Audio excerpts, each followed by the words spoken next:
Tema yang pertama, bila ada wanita-wanita menyatakan untuk baiat, Rasulullah diperintahkan untuk menerimanya dengan syarat baiatnya ini memang benar.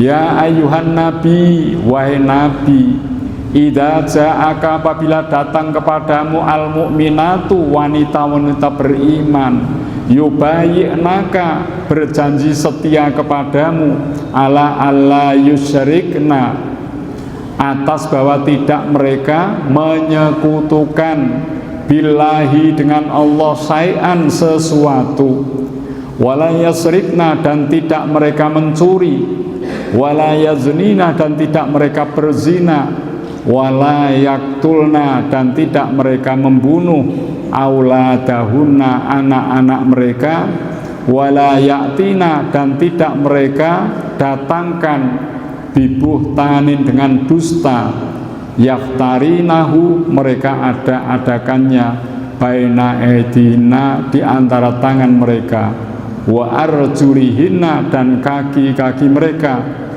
wala yaksinaka, dan tidak mereka mendurhakai kamu, fi ma'rufin, dalam kebaikan, fabayyihunna, maka terimalah janji setia mereka, wastaghfir lahunallah, dan mohonkan ampun untuk mereka kepada Allah. Jadi ini Allah menyampaikan jika ada wanita-wanita yang menyatakan diri untuk mendukung ajaran Islam, mendukung Rasulullah SAW, diperintahkan untuk diterima. Jadi zaman dahulu Rasul sedang menaklukkan Makkah tanpa peperangan.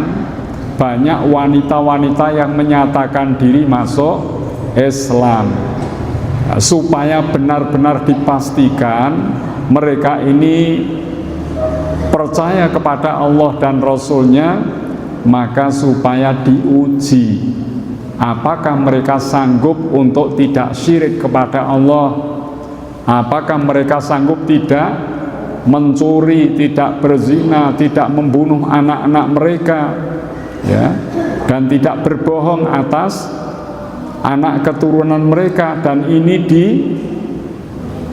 diyakini dengan sebaik-baiknya, maka mereka diterima keislamannya, dimohonkan ampun kepada Allah Subhanahu wa ta'ala. Ini dulu berlaku pada zaman awal-awalnya Islam masuk di Madinah dan juga terbukanya kota Mekah. Jadi wanita-wanita ini tidak serta-merta diterima keislamannya sebelum diteliti, sebelum dipastikan keislamannya dengan suatu baiat. Baiat itu janji setia. Niki nggih. Innallaha ghafurur rahim. Innallaha, sesungguhnya Allah, ghafurun, maha pengampun, rahimun, maha penyayang. Jadi Allah mengampuni dosa-dosa mereka, para wanita ini yang lalu-lalu diampuni. Ya, setelah mereka memeluk ajaran Islam, Allah akan memberikan rahim, yaitu kasih sayangnya. Niki nggih. Lah kula jenengan pripun kangge ngamalke menika ayat, kula panjenengan jadilah muslim muslimat yang konsisten. Setelah kita menyatakan asyhadu alla ilaha illallah wa asyhadu anna muhammadar rasulullah, berdirilah di atas jalan yang lurus itu. Banyak orang baca syahadat tapi tidak mau taat kepada Allah, tidak pula taat kepada Rasulullah. Ini belum konsisten, belum istiqomah, ya. Jadi kita dipandang istiqomah jika kita setelah bersyahadat berada dalam ketaatan kepada Allah dan Rasulnya. Mari di bulan Ramadan ini kita tampakkan ketakwaan kita dengan sebenar-benarnya. Mari yang diperintahkan Allah kita lakukan, yang dilarangnya dapat kita jauhi. Niki nggih, terus kalau dulu itu dinyatakan dengan sebuah baiat, kalau sekarang kita sendiri-sendiri mari berjanji dalam hati untuk bisa mengamalkan syariat Islam dengan benar. Ya. Yang kedua, dilarang berteman akrab dengan orang-orang yang mendapat murka Allah.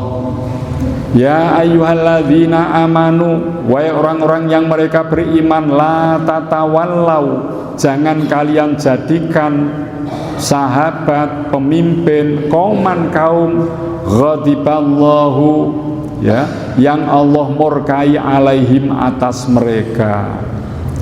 Orang-orang yang dimurkai Allah, kenapa dimurkai? Karena mereka sesat, karena mereka kufur, syirik kepada Allah, ini mendapat murka Allah. Jangan dijadikan pemimpin, jangan dijadikan teman akrab. Qad ya'isu minal akhirati, sungguh mereka putus asa minal akhirati, dari akhirat. Kama ya'isal kufar, sebagaimana ya'isal kufar, berputus asa orang-orang kafir, min ashabil kubur, dari penghuni kubur. Jadi orang-orang yang dimurkai Allah itu tidak percaya adanya akhirat, ya. Sama halnya dengan orang-orang kafir, ingkar kepada Allah dan tidak percaya kepada akhirat, ya. Nah, mereka ini tidak patut untuk dijadikan teman akrab. Ini akhir dari surat Al-Mumtahanah.